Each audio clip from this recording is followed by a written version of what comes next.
Pernahkah kamu merasa hampa, bukan karena tidak punya apa-apa, tapi karena seseorang tidak lagi ada di sisimu? Atau merasa seolah hidup kehilangan arah, hanya karena validasi dari orang lain tak kunjung datang? Di zaman yang serba terhubung ini, kita diajari untuk butuh orang lain setiap saat. Butuh ditemani, butuh dipuji, butuh didengar. Padahal, di balik semua itu, ada satu hal yang sering dilupakan, yaitu kemandirian emosional. Filsafat Stoik yang berkembang ribuan tahun lalu menawarkan satu jalan yang sederhana namun tajam. Kamu bisa tetap teguh meskipun sendirian. Kamu bisa tetap utuh bahkan ketika tak seorang pun memahami perasaanmu. Mengapa? Karena yang paling penting bukan siapa yang memahamimu, tapi sejauh mana kamu memahami dirimu sendiri. Buku ini adalah perjalanan untuk kembali pada akar stoikisme yang terlupakan. Bukan sekadar soal mengendalikan emosi, tapi tentang menjadi manusia bijak yang tak mudah goyah oleh angin perubahan, kehilangan, atau penolakan. Dan semuanya dimulai dari sini. Bayangkan seseorang yang hidupnya penuh kekacauan, ditinggalkan pasangan, kehilangan pekerjaan, dijauhi teman-teman, dan menghadapi tekanan yang datang bertubi-tubi. Tapi anehnya, orang ini tidak hancur. Ia tetap berjalan, tenang, bahkan mampu tersenyum. Apakah ia tidak punya perasaan? Jawabannya, ia punya. Tapi ia tidak dikendalikan oleh perasaannya. Itulah yang disebut kemandirian emosional, kemampuan untuk tetap stabil meskipun dunia di luar tidak bisa dijinakkan. Dalam stoikisme, ini bukan sekadar kemampuan tambahan, ini adalah fondasi. Kemandirian emosional, bukan ketidakpedulian. Banyak orang salah kaprah. Mereka pikir menjadi mandiri secara emosional berarti menjadi dingin, tidak butuh siapa-siapa, atau memutus hubungan dengan orang lain. Padahal tidak begitu. Seorang stoik sejati justru bisa mencintai tanpa bergantung. Bisa hadir untuk orang lain tanpa kehilangan dirinya sendiri. Ia bisa merasa sedih, tapi tidak larut. Ia bisa kecewa, tapi tidak menyerah. Kata Epictetus, apapun yang berada di luar kendalimu, jangan kau biarkan mengendalikanmu. Kita tidak bisa mengendalikan apakah orang lain akan setia, apakah dunia akan adil, atau apakah hasil kerja kita akan dihargai. Tapi kita bisa memilih untuk tidak menjadikan semua itu sebagai sumber utama harga diri kita. Sumber kebahagiaan ada di dalam. Marcus Aurelius, Kaisar Romawi yang juga seorang stoik, pernah menulis, kebahagiaan hidupmu bergantung pada kualitas pikiranmu. Bukan pada seberapa banyak cinta yang kamu terima. Bukan pada seberapa sering kamu dipuji, tapi pada bagaimana kamu memaknai hidup. Bahkan saat orang-orang tak melihatmu sama sekali. Bila seseorang hidup dengan mengandalkan kasih sayang orang lain untuk merasa utuh, ia seperti rumah tanpa pondasi. Sekilas tampak indah, tapi sekali gempa datang, ia runtuh. Stoikisme mengajarkan untuk membangun pondasi itu di dalam, bukan di luar. Kamu tidak menjadi tegar hanya dengan membaca kutipan bijak. Kemandirian emosional dibentuk dari kebiasaan sehari-hari. Saat kamu kecewa tapi memilih untuk tidak meledak. Saat kamu tidak diundang, tapi tetap mendoakan yang terbaik. Saat kamu ditolak, tapi tetap melangkah. Saat kamu merasa sendiri, tapi tidak mencari pengganti hanya untuk mengisi kekosongan. Stoikisme bukan untuk mereka yang ingin terlihat kuat, tapi untuk mereka yang sungguh ingin menjadi kuat dari dalam. Di era media sosial, kita diajari untuk menampilkan perasaan, bukan mengelolanya. Kita lebih sering diajak mencari simpati daripada mengasah keutuhan diri. Maka tak heran, kemandirian emosional menjadi semacam barang antik dari masa lalu yang jarang disentuh. Padahal, ini justru yang paling kita butuhkan hari ini. Sebab dunia modern penuh hal yang tak pasti. Dan satu-satunya pegangan yang tidak bisa diambil darimu adalah keteguhan hatimu sendiri. Kemandirian emosional bukan kemampuan untuk hidup tanpa orang lain, tapi keberanian untuk tidak kehilangan diri sendiri meskipun kehilangan siapapun. Dan inilah langkah pertama menuju kehidupan yang lebih tenang, lebih jernih, dan lebih kuat dari dalam. Kita hidup di zaman di mana sakit hati seolah harus diumumkan, dikomentari, dan divalidasi agar terasa nyata. Kalau tidak ada yang melihat kita terluka, rasanya seperti luka itu tak ada gunanya. Kita diajak berpikir bahwa semua penderitaan harus dibagikan agar terasa ringan, padahal tidak selalu begitu. Dalam stoikisme, ada pelajaran mendalam yang sering terlewatkan. Mengolah luka dalam diam adalah bentuk kekuatan yang sangat tinggi. Dunia menghargai ekspresi, tapi stoik menghargai kedalaman. Dunia hari ini mengajarkan, bicarakan semuanya, tunjukkan perasaanmu, ungkapkan emosimu ke publik. Tapi filsafat stoik justru menantang kita. Bisakah kamu merasakan semuanya, tapi tidak diperbudak olehnya? Bukan berarti kita harus memendam perasaan selamanya, tapi ada perbedaan besar antara memendam dan mengolah. Stoik tidak menghindari luka. Mereka justru menghadapi luka secara jujur dan tenang. Seperti seorang dokter yang melihat luka pasiennya tanpa panik. Stoikisme bukan tentang menjadi robot, tapi tentang menjadi manusia utuh yang tidak reaktif, yang tahu kapan harus bicara, dan kapan harus diam, kapan harus mengungkapkan, dan kapan cukup memeluk luka itu sendiri. Merangkul rasa sakit tanpa membuatnya identitas. Salah satu bahaya terbesar di zaman ini adalah menjadikan rasa sakit sebagai identitas. Kita terlalu lama berada dalam kesedihan, hingga mulai memperkenalkan diri sebagai korban. Tanpa sadar, kita menikmatinya. Bukan karena kita suka terluka, tapi karena kita merasa dilihat, didengar, dianggap spesial, meskipun lewat penderitaan. Stoikisme berkata sebaliknya, jangan jadikan penderitaanmu sebagai label. Jadikan itu bahan bakar untuk bertumbuh. Epictetus adalah seorang budak. Secara status sosial, ia berada di posisi paling rendah, tapi pikirannya bebas, jiwanya tinggi. Ia tidak membiarkan perlakuan buruk dari dunia menjadikan dia manusia pahit. Dia tetap bijak, tetap kuat, karena bagi dia, apa yang terjadi bukanlah siapa dia. Itulah kemandirian emosional yang sesungguhnya, tidak mengizinkan luka membentuk siapa dirimu. Bayangkan seseorang sedang patah hati. Alih-alih mengumbar segalanya di media sosial atau menyalahkan mantan, ia menarik diri untuk menulis jurnal, merenung, mendoakan kebahagiaan orang yang meninggalkannya, dan memperkuat dirinya dari dalam. Dunia mungkin tak tahu ia terluka, tapi ia tahu betul ini bukan akhir. Ini awal dari pembentukan kekuatan batin.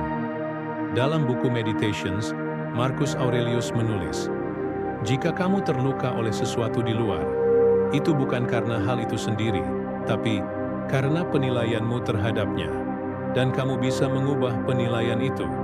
Apa maksudnya? Maksudnya adalah, penderitaan bukan berasal dari kenyataan, tapi dari cara kita memaknai kenyataan itu.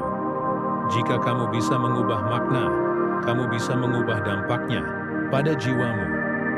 Orang lain bisa pergi, tapi dirimu akan tetap ada. Jika kamu hidup sepenuhnya tergantung pada validasi, dukungan, atau keberadaan orang lain, maka ketika mereka pergi, entah karena waktu, jarak, atau kematian, kamu ikut hancur. Tapi kalau kamu belajar membangun pusat keteguhanmu dari dalam, maka siapapun yang datang hanya akan menjadi pelengkap, bukan penentu. Kehadiran mereka kamu syukuri, kepergian mereka kamu relakan, karena kamu sudah punya tempat kembali, yaitu diri sendiri. Kemandirian emosional bukan berarti menolak orang lain, tapi membebaskan orang lain dari beban untuk menyelamatkan kita, karena kita telah menyelamatkan diri kita lebih dulu. Orang stoik tahu, kadang saat hati sedang sakit, yang dibutuhkan bukan reaksi cepat atau dukungan ramai-ramai, tapi waktu, keheningan, jarak, refleksi. Dalam diam, kita bisa melihat lebih jernih. Apakah ini betul-betul menyakitkan atau hanya soal ego yang terusik? Ya, apakah aku benar-benar butuh dia atau hanya takut sendirian? Apakah aku marah atau hanya belum belajar melepaskan? Diam bukan lari. Diam adalah keberanian untuk menahan diri agar tidak meledak dan memberikan ruang agar kebijaksanaan muncul. Dalam sunyi, batin yang kuat akan muncul. Dan dari situlah kita belajar bahwa luka tidak harus dipamerkan untuk bisa disembuhkan. Kamu tidak perlu menceritakan semua rasa sakitmu agar dianggap kuat. Tidak perlu validasi publik untuk merasa berharga.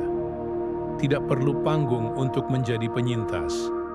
Yang kamu perlukan adalah ruang hening untuk merenung, keberanian untuk menghadapi kenyataan, dan kesetiaan untuk tetap bersama dirimu sendiri. Bahkan ketika dunia terasa menjauh, karena sesungguhnya, seperti yang diajarkan Stoikisme, jiwa yang paling kuat adalah jiwa yang bisa berdiri tenang dalam badai, tanpa berteriak minta dilihat. Di dalam hidup ini, hampir semua hal yang kita cintai adalah sesuatu yang bisa hilang. Orang-orang yang kita sayangi bisa pergi. Barang yang kita miliki bisa rusak. Jabatan yang kita banggakan bisa lenyap. Bahkan tubuh yang kita rawat setiap hari perlahan akan menua dan melemah. Namun tetap saja kita menggenggam semuanya erat-erat. Seolah dunia harus berjalan sesuai keinginan kita. Seolah cinta tak boleh berakhir. Seolah kehilangan adalah ketidakadilan. Tapi Stoikisme menawarkan pandangan yang sangat kontras dan sekaligus sangat membebaskan. Kita boleh mencintai, tapi jangan melekat. Kita boleh memiliki, tapi jangan diperbudak. Kita boleh memberi hati, tapi jangan menyerahkan jiwa. Ketika cinta menjadi keterikatan, banyak orang tidak menyadari bahwa cinta mereka adalah bentuk keterikatan. Mereka mencintai bukan karena ingin memberi, tapi karena ingin memiliki. Bukan karena ingin merawat, tapi karena ingin dikendalikan. Maka ketika orang yang dicintai berubah, menjauh atau pergi, mereka hancur. Sebab cinta yang melekat terlalu dalam akan selalu disertai ketakutan untuk kehilangan. Epictetus pernah berkata, "Jangan katakan tentang sesuatu bahwa itu milikku, tapi katakan, itu dititipkan padaku." Bayangkan, bila kita memandang semua orang yang kita cintai bukan sebagai milik pribadi, tapi sebagai titipan dari alam semesta, maka ketika mereka pergi, kita tidak akan merasa dirampas. Kita hanya sedang mengembalikan apa yang memang bukan milik kita sejak awal. Melepas bukan menolak. Banyak yang mengira bahwa melepaskan berarti memutuskan rasa, menjauh, atau menghindar dari rasa cinta. Tapi bagi para Stoik, melepaskan bukan soal mematikan perasaan, melainkan menyadari bahwa cinta sejati tidak perlu bergantung pada keabadian. Ia cukup hadir dengan tulus, lalu siap untuk pergi dengan lapang. Marcus Aurelius menulis, "Cintailah mereka yang ada di sekitarmu, tapi ingat bahwa mereka fana." Ini bukan ajakan untuk bersikap dingin, tapi peringatan lembut bahwa segala yang hidup bersifat sementara. Dan orang bijak tidak membangun rumah di atas pasir waktu. Ia menikmati kebersamaan tanpa menuntut keabadian. Seorang Stoik sejati bisa memberikan cinta sepenuhnya, namun tidak menjadi budak cinta. Ia bisa mencurahkan perhatian tanpa kehilangan pijakan batin. Ia tak serut pusat kehidupannya, bukan berada di luar dirinya, tetapi di dalam kendali pikirannya sendiri. Ketika kita terlalu melekat pada seseorang, kita tidak hanya menyerahkan cinta, kita juga menyerahkan kekuatan jiwa kita. Kita membiarkan suasana hati ditentukan oleh hadir atau tidaknya orang itu. Kita mengorbankan ketenangan kita sendiri demi emosi yang datang dan pergi seperti ombak. Tapi kemandirian emosional mengajarkan, cinta tidak harus membuatmu kehilangan arah. Jika cinta itu membuatmu kehilangan dirimu sendiri, maka itu bukan cinta. Itu ketergantungan. Seringkali tanpa kita sadari, cinta berubah menjadi ekspektasi. Kita mulai menuntut, jika dia mencintaiku, dia harus tahu apa yang aku mau. Kalau dia sayang, kenapa dia tidak selalu ada? Aku sudah banyak berkorban, kenapa dia tidak berubah? Stoikisme membantu kita melepaskan ilusi ini, karena pada akhirnya orang lain adalah makhluk merdeka. Mereka punya kehendak sendiri, pikiran sendiri, jalan hidup sendiri, dan kita tidak pernah punya kuasa untuk memaksakan perasaan mereka. Kita hanya bisa memberi tanpa mengikat, dan membiarkan cinta berjalan sebagaimana mestinya, entah itu tumbuh, berubah, atau hilang. Bayangkan hidup seperti sungai. Orang-orang yang hadir dalam hidup kita adalah seperti air yang mengalir melewati kita. Sebagian akan tinggal lama, sebagian hanya lewat sebentar. Tapi sungai tidak berhenti mengalir hanya karena airnya berubah. Ia tetap mengalir, tetap menjadi dirinya, tetap menerima semua yang datang dan pergi. Begitulah juga kita seharusnya menjalani hidup. Ketika seseorang pergi, kita bersedih, iya, tapi kita tidak perlu hancur. Karena kepergian bukan berarti hidup berhenti. Ia hanyalah transisi, gerak alami dari dunia yang tak pernah diam. Mencintai dengan bijak adalah seni yang harus terus dilatih. Bukan dengan menahan rasa, tapi dengan mengarahkan rasa. Bukan dengan menggenggam erat, tapi dengan membelai lembut. Bukan dengan berkata, kamu milikku, tapi dengan bersyukur. Aku beruntung pernah bersamamu. Dan bila saatnya tiba cinta itu harus pergi, biarkan ia pergi seperti senja yang perlahan menghilang, tanpa amarah, tanpa paksaan, tanpa menyalahkan waktu. Karena kamu telah belajar untuk mencintai tanpa melekat. Dan itulah kebebasan jiwa yang sejati. Hanya orang yang telah melepaskan segalanya yang akhirnya memiliki segalanya, yaitu dirinya sendiri. Pernahkah kamu merasa seperti terseret oleh badai emosi? Marah yang meledak tanpa sebab jelas, kecewa yang terus mengendap meski sudah berhari-hari, atau kecemasan yang menjerat walau tak ada ancaman nyata di depan mata. Itulah tanda bahwa kita belum sepenuhnya merdeka secara emosional. Filsafat Stoik tidak pernah meminta kita menjadi batu. Ia tidak memerintahkan kita membunuh rasa. Justru sebaliknya, Stoik mengakui bahwa sebagai manusia, kita akan selalu merasakan, tapi kita tak harus diperbudak oleh apa yang kita rasakan. Emosi adalah tamu, bukan tuan rumah. Bayangkan rumah batinmu seperti ruang tamu. Emosi datang seperti tamu. Ada yang membawa kabar gembira, ada yang membawa luka. Tapi kamu tetap pemilik rumah itu. Kamu yang berhak mempersilahkan mereka masuk, memberi waktu secukupnya, lalu dengan sopan mempersilahkan mereka pergi. Masalahnya, banyak dari kita menjadikan emosi sebagai tuan rumah. Marah menjadi penguasa lidah, takut mengendalikan keputusan. Luka mengambil alih arah hidup. Stoikisme mengajak kita membalik kendali itu. Marcus Aurelius menulis, ketenangan berasal dari kekuasaan atas pikiranmu sendiri, bukan dari dunia di sekitarmu. Artinya, kamu bisa saja berada di tengah kekacauan, tapi jika pikiranmu jernih, kamu tetap bisa tenang. Sebaliknya, dunia bisa terlihat damai, tapi jika batinmu gaduh, kamu tetap merasa menderita.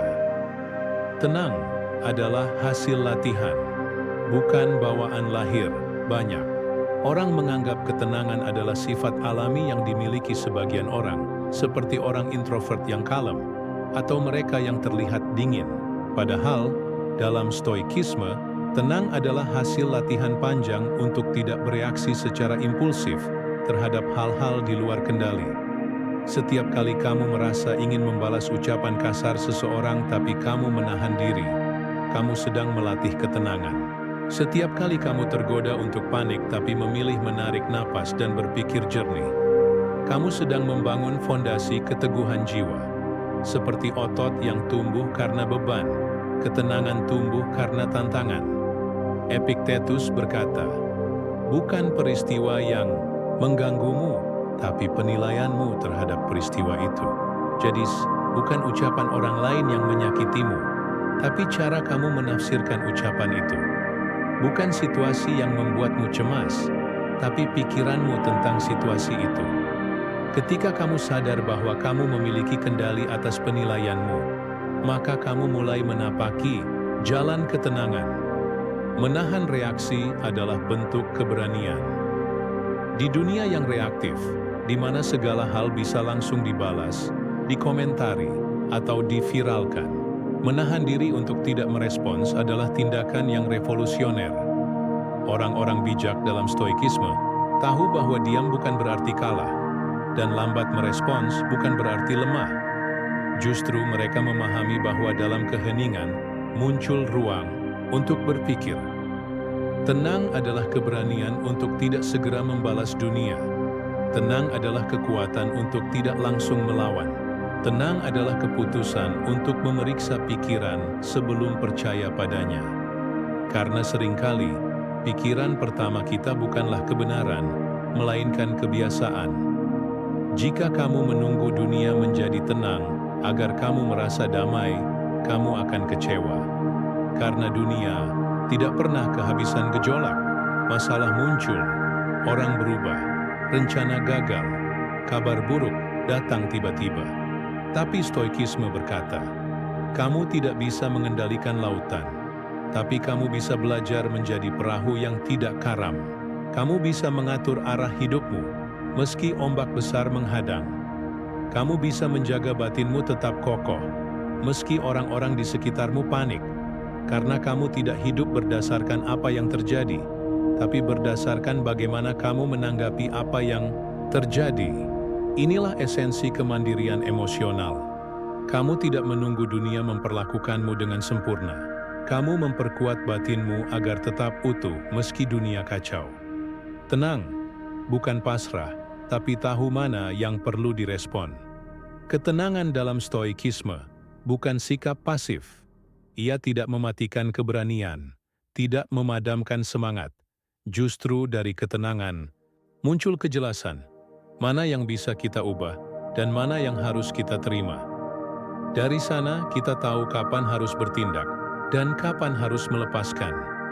Tenang berarti kamu tidak reaktif, tapi tetap aktif dalam kesadaran.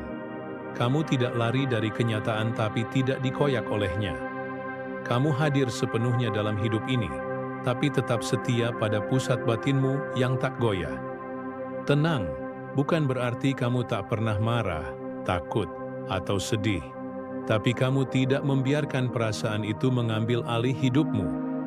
Kamu tetap manusia yang merasakan, tapi kamu juga manusia yang menyadari. Aku bukan emosiku. Kamu adalah pengamat dari rasa itu, pemilih dari reaksi, penentu dari arah, dan ketika kamu mulai mampu berdiri tenang di tengah badai hidup, disitulah kamu menemukan satu hal yang tak bisa diberikan siapapun selain dirimu sendiri, yaitu kebebasan batin.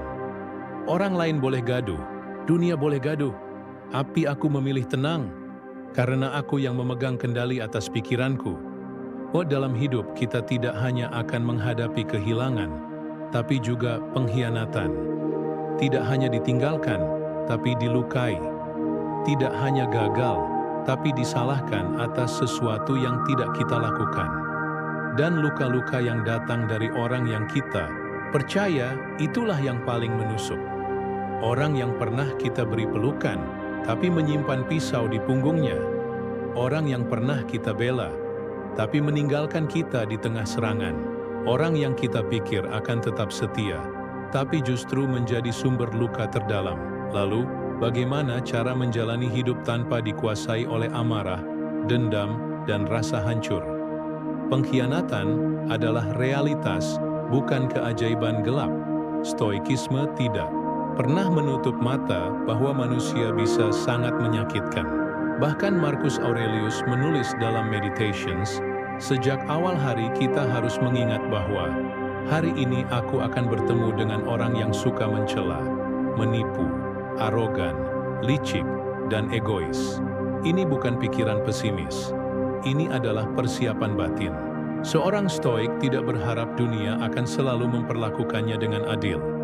Ia tahu bahwa dunia penuh ketidaksempurnaan, dan manusia, termasuk dirinya sendiri, seringkali gagal memenuhi nilai-nilai luhur. Dengan kesiapan ini, pengkhianatan tidak lagi menjadi kejutan besar. Ia tetap menyakitkan, tetapi bukan alasan untuk kehilangan arah. Jangan izinkan luka menjadi identitas. Ketika seseorang mengkhianatimu, ia menusukmu sekali. Tapi jika kamu terus menyimpan luka itu, mengulang-ulang ingatannya, dan membiarkan kemarahan menguasaimu, kamu menusuk dirimu sendiri berkali-kali. Stoikisme mengajarkan, kamu tidak bisa mencegah orang berbuat salah kepadamu, tapi kamu bisa mencegah dirimu ikut rusak karena perbuatannya. Banyak orang hidup dalam bayang-bayang pengkhianatan. Mereka membangun dinding, menutup hati, dan memutuskan untuk tidak mempercayai siapapun lagi. Tapi itu bukan kebijaksanaan, itu adalah penjara emosional yang mereka bangun sendiri. Orang yang melukaimu sudah pergi, tapi kamu jika tak hati-hati, bisa menjadi penjaga luka yang tak pernah sembuh. Kemandirian emosional berarti kamu berhak sedih, tapi kamu tidak harus hidup dalam kesedihan. Kamu boleh kecewa, tapi tidak harus menjadi pribadi yang pahit. Kamu bisa mengakui luka, tapi tidak membiarkan luka itu menjadi identitas. Menahan dendam adalah beban yang tak perlu. Dalam dunia yang menyuruh kita untuk balas dendam agar setimpal, stoikisme memilih jalan yang lebih tinggi, melepaskan beban dendam demi kemerdekaan jiwa. Epictetus menulis, jika seseorang menyakitimu, itu karena ia salah paham tentang kebaikan. Maka janganlah kamu menjadi seperti dia. Balas dendam tidak membuat hati tenang. Ia hanya mengubahmu menjadi cermin dari orang yang kamu benci. Dan jika kamu menjadi seperti dia, kamu kehilangan keunggulan moralmu. Memilih tidak membalas bukan berarti kamu lemah. Justru kamu menunjukkan bahwa emosimu bukan alat yang bisa dimainkan orang lain. Kamu adalah tuan dari reaksi, bukan budak dari kemarahan. Dalam stoikisme, mengampuni bukanlah tentang menyetujui perbuatan buruk. Mengampuni juga bukan berarti membiarkan seseorang terus menyakitimu. Mengampuni berarti kamu menolak untuk membiarkan luka itu mendefinisikan siapa dirimu. Kamu tetap boleh mengambil jarak. Kamu bisa menjaga batas. Tapi kamu tidak perlu membangun tembok dendam. Karena semakin tinggi tembok itu, semakin kamu terisolasi dari ketenangan yang kamu cari. Kamu tidak bisa menghapus masa lalu, tapi kamu bisa berhenti menyeretnya kemana-mana.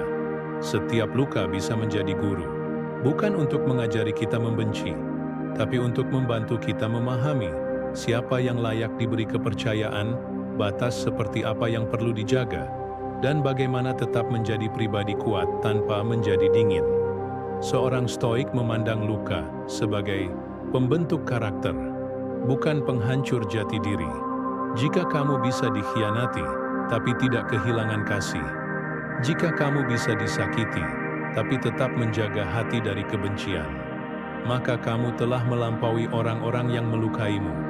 Batu bisa pecah karena palu, tapi berlian justru dibentuk olehnya. Pengkhianatan menguji satu hal, apakah pusat hidupmu bergantung pada orang lain? Jika seluruh kebahagiaanmu ditaruh pada tangan manusia lain, maka ketika tangan itu melepaskanmu, kamu pun jatuh. Tapi bila kamu membangun pusat hidupmu di dalam, pada nilai-nilai kebijaksanaan, keteguhan, dan kesadaran, maka sekalipun dunia mengkhianatimu, kamu tetap utuh. Itulah makna terdalam dari kemandirian emosional. Kamu tetap bisa mencintai, percaya, memberi, tanpa menjadikan orang lain sebagai pusat gravitasi batinmu. Dunia akan terus menyajikan pengkhianatan. Orang-orang akan datang dan pergi, dan tak semuanya jujur atau setia. Tapi kamu punya pilihan untuk tidak tersesat. Kamu bisa memilih menjadi orang yang tetap teguh dalam prinsip, tenang dalam badai, dan lembut dalam menghadapi luka. Karena kemandirian, Emosional bukan soal menutup diri dari hubungan, tapi tentang membangun pondasi diri yang tak bergantung pada validasi dan perlakuan orang lain. Mereka boleh mengkhianati, tapi aku tidak akan berubah jadi pengkhianat terhadap jiwaku sendiri. Manusia seringkali takut pada satu hal yang sangat sunyi, yaitu kesendirian. Bukan sekadar tidak ada orang lain di sekitar, tetapi rasa sepi yang muncul saat tak ada lagi suara yang memvalidasi keberadaanmu. Saat dunia sibuk dengan urusannya, dan kamu duduk sendiri dengan pikiranmu sendiri. Sebagian orang akan mengalihkan rasa itu dengan sibuk bersosialisasi. Sebagian lainnya menumpuk distraksi, hiburan, notifikasi, pekerjaan yang tak pernah selesai. Karena bagi mereka, duduk sendiri tanpa seseorang adalah seperti menatap lubang gelap yang dalam, menakutkan. Tapi dalam stoikisme, kesendirian bukanlah kehampaan, ia adalah cermin. Dan hanya orang yang berani menatap cermin itu, yang akan benar-benar mengenal dirinya sendiri. Orang bijak tidak takut sendiri. Epictetus berkata, hanya orang bodoh yang merasa kesepian ketika ia bersama dirinya sendiri. Kalimat ini tidak dimaksudkan untuk merendahkan siapapun. Ia adalah pukulan lembut ke arah diri kita, sebuah pertanyaan tersembunyi. Apakah aku menyukai diriku sendiri? Jika tidak, mungkin itulah sebabnya aku takut sendirian. Orang stoik tidak menggantungkan kedamaiannya pada kehadiran orang lain. Ia tidak membutuhkan keramaian agar merasa utuh, tidak bergantung pada validasi luar untuk merasa berharga. Mengapa? Karena ia telah berdamai dengan satu-satunya orang yang akan menemani dirinya seumur hidup, yaitu dirinya sendiri. Jika kamu tidak bisa tenang bersama dirimu sendiri, bagaimana mungkin kamu berharap orang lain betah bersamamu? Jika kamu tidak bisa memberi penghiburan pada batinmu sendiri, bagaimana kamu bisa berharap dunia akan memberikannya setiap saat? Kesendirian adalah waktu bertemu diri yang sebenarnya. Saat kita sendiri, tanpa gangguan, tanpa distraksi, maka apa yang tersisa adalah versi paling jujur dari diri kita. Tidak sedang memainkan peran, tidak sedang menyesuaikan diri dengan ekspektasi. Hanya aku yang polos dan telanjang dari topeng sosial. Dan disinilah stoikisme berbicara. Kenali dirimu, periksa hidupmu. Jangan biarkan hari berlalu tanpa introspeksi. Marcus Aurelius setiap malam mencatat pikirannya. Ia bercakap-cakap dengan dirinya, bukan untuk mengasihani nasib, tapi untuk memeriksa. Apakah aku hidup sesuai nilai? Apakah hari ini aku menjadi manusia yang lebih kuat, lebih bijak, lebih sadar? Kesendirian memberikan ruang untuk itu. Untuk berhenti sejenak dari arus luar dan menyelam ke dalam. Banyak orang takut dengan kesendirian karena mereka tidak tahu harus bicara apa pada dirinya sendiri. Mereka tidak nyaman dengan pikirannya karena terlalu lama diabaikan. Tapi Stoik mengajarkan, jangan tunggu hingga dunia meninggalkanmu untuk mulai akrab dengan jiwamu. Kesendirian tidak sama dengan kesepian. Kesepian adalah rasa hampa karena kehilangan koneksi. Kesendirian adalah pilihan untuk terhubung dengan sesuatu yang lebih dalam. Seorang stoik bisa duduk di bangku taman tanpa teman dan merasa penuh. Ia bisa tinggal sendirian di kamar dan merasa damai. Karena ia tidak merasa kosong, ia sedang bertemu dengan dirinya. Kesepian adalah ketergantungan. Kesendirian adalah kemandirian. Kesepian butuh orang lain untuk sembuh. Kesendirian memberi waktu untuk pulih dari diri sendiri. Disinilah letak kekuatan stoik. Kamu bisa mencintai kehadiran orang lain, tapi kamu tidak tergantung pada mereka untuk merasa utuh. Kamu bisa menjalin relasi, berbagi tawa dan cerita, tanpa takut jika semua itu harus berakhir. Karena saat yang lain pergi, kamu tahu bahwa kamu masih punya satu teman setia, dirimu yang telah kamu kenali dan latih dengan baik. Pernahkah kamu merasa bahwa dalam keramaian, kamu justru merasa paling sepi? Itu karena tidak semua koneksi membuat kita benar-benar terhubung. Kadang kita hanya ramai dengan basa-basi, sibuk berbicara, tapi tidak saling mengerti. Dekat secara fisik, tapi jauh secara jiwa. Kesendirian justru menjadi penyaring. Ia menyingkirkan yang palsu dan memperjelas yang tulus. Ketika kamu bisa tenang sendiri, kamu akan lebih jeli melihat siapa yang benar-benar hadir untukmu. Bukan karena butuh sesuatu, bukan karena kebetulan, tapi karena peduli. Orang Stoik tidak mengemis perhatian. Ia tidak haus akan keramaian. Ia hadir dengan penuh di hadapan siapapun, tapi tidak merasa kehilangan jika harus melanjutkan langkah sendiri. Karena jiwanya telah mapan. Ia tidak kosong yang harus diisi orang lain. Ia penuh dan bisa berbagi kepenuhan itu. Temukan dirimu sebelum kamu mencari yang lain. Sokrates pernah berkata, "Kenalilah dirimu sendiri." Satu perintah singkat, tapi membutuhkan keberanian besar. Karena mengenal diri sendiri berarti bersedia melihat luka yang belum sembuh, ambisi yang belum jujur, dan harapan-harapan yang kita sembunyikan bahkan dari diri sendiri. Tapi jika kamu bisa melakukannya, maka kamu tidak lagi bergantung pada orang lain untuk mengenali siapa kamu. Kamu tidak lagi butuh validasi eksternal untuk merasa berharga. Kamu bisa hidup sendiri, bukan karena menolak orang lain, tapi karena kamu sudah berdamai dengan dirimu. Dan ketika orang seperti itu akhirnya memilih untuk berbagi hidup dengan orang lain, maka hubungan yang dibangun bukan karena ketergantungan, tapi karena kelimpahan. Kesendirian bukan kutukan, ia adalah panggilan pulang. Tempat di mana kita berhenti menjadi aktor dalam panggung sosial dan kembali menjadi penonton sekaligus pengamat dari jiwa kita sendiri. Stoikisme tidak menyuruh kita menjadi pertapa, tapi ia menyuruh kita menjadi manusia yang tidak merasa hampa saat dunia tak bersuara. Ia mengajak kita untuk menikmati kesendirian, bukan sebagai hukuman, tapi sebagai anugerah untuk bertumbuh. Jika kamu bisa duduk sendiri dalam diam, tanpa takut pada pikiranmu sendiri, maka kamu telah menemukan kebebasan yang tak bisa dicuri oleh siapapun. Bayangkan sebuah pohon besar yang tumbuh di tengah padang. Angin kencang bertiup, hujan deras mengguyur, namun pohon itu tetap berdiri kokoh. Mengapa? Karena akarnya kuat. Ia tidak mudah tumbang karena tidak bergantung pada kondisi cuaca. Ia berdiri karena kekuatannya berasal dari dalam. Begitu pula manusia yang telah mencapai kemandirian emosional. Ia tidak tenang karena dunia baik padanya. Ia tenang meskipun dunia sedang kacau. Ia tidak bahagia karena semua berjalan sesuai harapan. Ia bahagia karena telah belajar menerima apapun yang terjadi. Inilah titik akhir dari latihan Stoik. Menjadi sumber kedamaian bagi dirimu sendiri. Damai yang tidak bisa dicuri. Kita terbiasa mengira bahwa damai adalah hadiah dari luar, ketika pasangan bersikap manis, ketika pekerjaan lancar, ketika tidak ada yang mengusik kita. Tapi ketenangan semacam itu rapuh.